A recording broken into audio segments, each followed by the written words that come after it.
So the theme at Alex's party is a reptile party for his birthday. We did a little decorating last night. Alex is on his way and should be here shortly.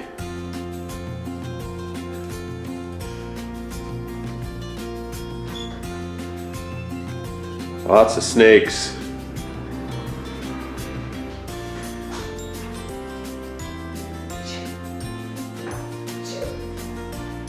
It's Alex's 10th birthday.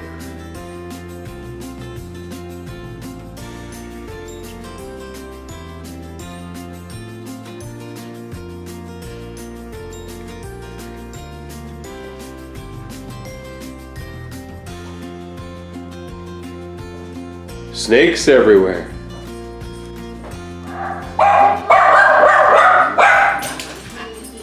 What? There's the birthday boy. Meaner. Go, Joker, back inside. You like your decorations? Yeah. So cool. Oh.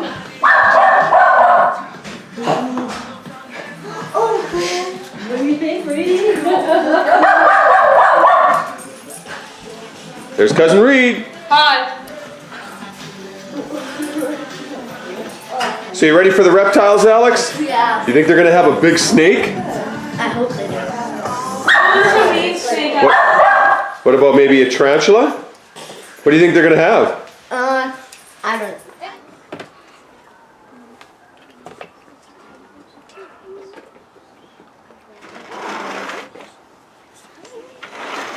So my first friend, her name is Suki. Suki is a leopard gecko. A leopard gecko. Now I like to think of leopard geckos as magical. And the magic comes from their tail. And the reason why they have magic in their tail is every time she eats, she takes a little bit of her food from her belly and she puts it into her tail.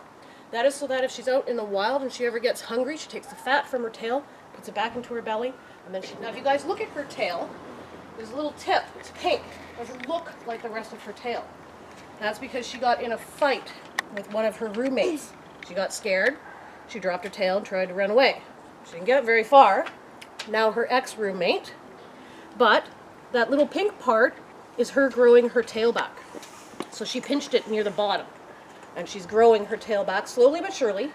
She'll continue to grow it and get fatter and fatter so long as she has a constant supply of food. And George is a tiger salamander. Tiger salamander. So George, just like our last friend, can pinch his tail and he can grow it back if a predator is coming after him. But the really cool thing about salamanders is if a predator bit off his foot and leg, he can grow his foot and his leg back in full. So this is one of the two that we're not going to pet because he absorbs things in his skin. So if you guys were eating something before we came, you have it on your hands, pet my friend, it can get into his skin and then into his blood and actually make him really sick. A lot of people don't know this when they're always playing with frogs, when they find frogs out there, but it's the same thing. They absorb things through their skin. And that's why a lot of scientists are paying attention to the frogs. Because of all the pollution that we've been creating, there's hundreds of frogs that have gone extinct because of them absorbing all the pollution into their skin. Now, I was saying that this guy lives in and around the water. What do you guys think he eats? Yes. Like minnows? Yep, minnows. What else? Yes. Mosquitoes? Yeah, sure, mosquitoes. Anything else? Yep. I forgot. Yep. Frogs. You betcha. Yep. Flies. Flies, yep. So we feed him crickets and mealworms, just like the last one, but in the wild he would eat minnows, any kind of worms, frogs. Oh, is that a corn snake? So my next friend is a gray king band snake. They call him a gray king band snake, one, obviously, because of the gray bands around his belly, but the king part comes because in the snake world, he is top dog. He's king of all of the snakes for two different reasons. The first reason is that if a venomous snake, which he is not venomous, but if a venomous snake bit him, he wouldn't be affected by the venom. He would walk away absolutely, totally fine. And then the second reason why he is called the king of the snakes is because, can somebody tell me what snakes normally eat? What do snakes normally eat? Yes. Mice, that's right. So snakes normally eat mice or rats, and then as the snake gets bigger, it's going to want bigger, furrier foods. So maybe a rabbit, a squirrel, and then as it gets bigger, there's going to be bigger, furrier things. But the king snake, he does eat rats and mice, but he also sources out as his natural part of his diet in the wild other snakes. So all snakes and reptiles shed their skin. And in fact, we shed our skin. And in fact, every living thing on the planet sheds in one way or another.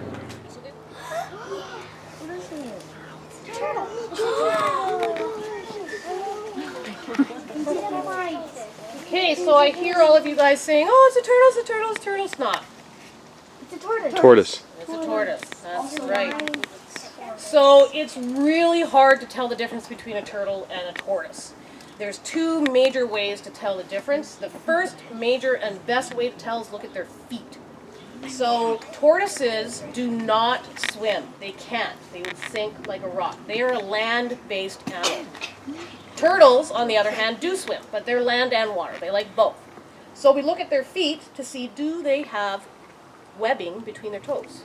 If it does have webbing between its toes, it's going to be a turtle, because they need that to help swim. If they got really, really long nails and stumpy kind of feet, then we know it's a tortoise. The second way to tell the difference is we look at what they're eating. So tortoises only eat fruits and vegetables, and turtles eat fruits and vegetables, but they also eat meat. So they would eat fish, worms, frogs, they would actually eat salamanders, any kind of meat product that they can get their hands on is something that they would eat.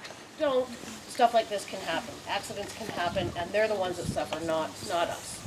So it's really important to know. So as we said, yes, he's a bearded dragon.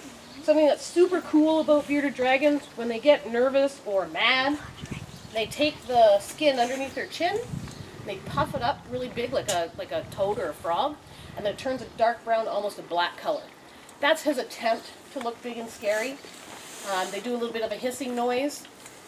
I've seen him do it a few times when I first met him. But it does look pretty cool, as well as the special lighting, too, that you would require for him. Oh, look at that one. Wow. What type of snake is that? So this is Steve Austin. Oh, no. The bionic snake. So Steve Austin is a Texas rat snake. Oh, yeah, like Where do you guys think he's from? Texas. Yeah. You're so smart. What do you think he eats? Mice. Rats. Yes. So, and mice. He would eat that as well. So can anybody tell me why snakes stick their tongue out all the time? Yes. Because they don't really have noses, so they, like, with their Oh, that's tongue, how they smell. smell. That's how they smell. Yeah. So you're half right. They absolutely do have noses. They breathe through their nose just like us, but they don't Cool. smell through their nose. They use their tongue to smell the air. We call it tasting the air or smelling the air. And all reptiles and snakes do that. Now, keeping in mind, the very first one that I showed you guys, she does not do that. And that's because she's not a reptile. She's a gecko. And then the salamander, he's a salamander. So again, he does not do that because he's a salamander, he's not a reptile. But all reptiles and snakes will stick their tongue out so that they can taste the air. You can take him around. Now, a lot of people think that Steve Austin is an albino snake because of his color, because he's white. But he is not. That is his natural color because in Texas he comes from the desert. So that is his natural camouflage, which I think you guys already know that most animals, they have a natural camouflage. So I don't know if you guys have ever seen the rabbits in your neighborhood. So what color are they right now? Brown. Yeah, they're like a brownish color, and then come winter, what happens to them? Yeah, they magically turn white. That's to help camouflage them. So snakes, they don't necessarily change color, but they have a natural camouflage. So most snakes are your browns and greens color, and that's because they're usually in the trees or in the forest. Steve Austin, he is in Texas in the desert, so that's why he's white. Now to tell a true albino is you would look at their eyes. If their eyes are a pink or a red color. You guys want to see? What's that? Oh, tarantula! No squeaking. Here, I'm going inside. Yay! Stay calm, guys. So this is Charlotte. Charlotte is a rose-haired Chilean tarantula. Not beside the birthday one. So a rose-haired Chilean tarantula. So this is the second of the two, you guys, that we're not going to pet. And the reason why we don't pet her, besides the fact that she absolutely does not like it, is because she is venomous. And she bites. Well, she hasn't ever bit anybody, but she is venomous. So if she was to bite me, I would definitely want to go to the hospital. I would definitely feel very, very crappy. But the good news is that I would not die. Her venom is not powerful enough to kill me. It's powerful enough to make me feel really crappy for a while. But there are definitely several spiders and snakes out there that have enough powerful venom in them to take down an elephant. So something that's really cool about tarantulas is they're actually very, very delicate. If I dropped her from here, she would definitely break one or all of her legs, and then she would die. The reason why she would die is because she actually hunts her food. She doesn't spin a web to catch her food like your household spider. She spins a web on the ground. Ooh. See how she just jumped? So, and that's just because of me trying to move her around. It scared her. So she spins a web on the ground, and then she sits on top of that web, and then if a bug way far away on her web walked on there, she knows exactly where that bug is, and then she would go chase it down, bite it, inject it with her venom, and then that would turn the insides of her the bug or whatever she's caught into liquid, and then she would suck it out. All right, what's next? Oh, another snake! Woo, look at that one! Oh, yay. Interesting. Yay, python. So this is Spike. It's a python. Spike is a ball python. You got it right. Yes. So he gets his name, ball pythons get their name from what they do. So most snakes lay out, stretch out in the sun to absorb the heat, but ball pythons curl up and stay curled up in a little ball to retain their heat. And that's because they're cold-blooded. Are we cold-blooded? No. What are we? I've known a few cold-blooded people. So can anybody explain to me what it means to be cold-blooded? Do you know how to explain it? No? Okay, so to be cold-blooded, which we are not, means that they cannot generate any body heat. So we naturally generate a little bit of body heat. Yes, we're not like a furnace, because in winter we have to put on tubes and mitts and all that stuff. But we do generate a little bit. And we actually generate some air conditioning in our bodies as well. And we do that by sweating. So when our body turns our air conditioning on, we sweat. That's to help cool us off. Dogs do it as well. They start to pant. That's to help them cool off. So reptiles and snakes do not have the ability to make the heat or to turn on the air conditioning. So they're very susceptible to whatever the temperature is outdoors or indoors, wherever they happen to be, because they don't generate that body heat. So you guys, I have 2 friends left and 2 bins. And when I went to go pick up all of my friends, there's another person that does parties as well, and they took what I normally bring. So I was like, oh no, what am I going to bring? I need to bring something. So I went home and I grabbed my cat. You guys okay with the cats? Yeah. But my cat's really cool because my cat has no fur. Have you guys ever seen a furless cat? Holy! Oh, yeah. What do you guys think of my kitty cat? So cute. Wow, he's cool. This is Rufus, my kitty cat. I like Rufus already. So if you guys haven't... Whoa. I thought you said he was a kitty cat. Here's my kitty cat. I don't like cats. I like cats. I like Rufus. Well, That is my cat. I was kidding. He isn't actually a cat. I do call him my furless cat because he's very, very intelligent. He's as smart as a cat. But he's actually a tegu.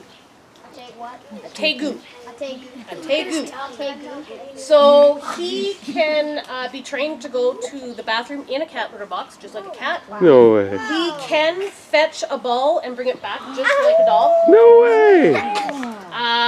Rufus eats just about everything, like a dog. So he actually steals the dog's food once in a while if my dog's not paying attention. He does eat mice. He eats chicken's hearts and chicken livers. He eats fruits and vegetables. He eats mice. Really likes meat. His tongue is just like a snake. Yeah. Oh my god! That's awesome. That's snake. Oh wow. What is that like a boa constrictor? So Wesley is a Hog Island boa constrictor. Called it. A Hog Island boa constrictor. So what's really important to know about him is where he's from, Hog Islands. And I'll explain that in a second, but boa constrictor, that part of his name is really important too. So all boa constrictors eat their food differently than all other snakes. All other snakes eat their food whole and alive, and they just snap it up. But boa constrictors don't like their food alive. So what they do is they wrap around their food, and they tighten and tighten and tighten, and they restrict the airflow of its prey, and so that it waits until it can't breathe anymore and has passed away. Then he eats his food whole. Now the next part was the Hog Island, so that's where Wesley originally, or his type of snake, would be from. However, there are no more boa constrictors on Hog Island, and that is because people moved into Hog Island and built houses and schools and restaurants and all the stuff that we love, and now they are no longer able to be on Hog Island.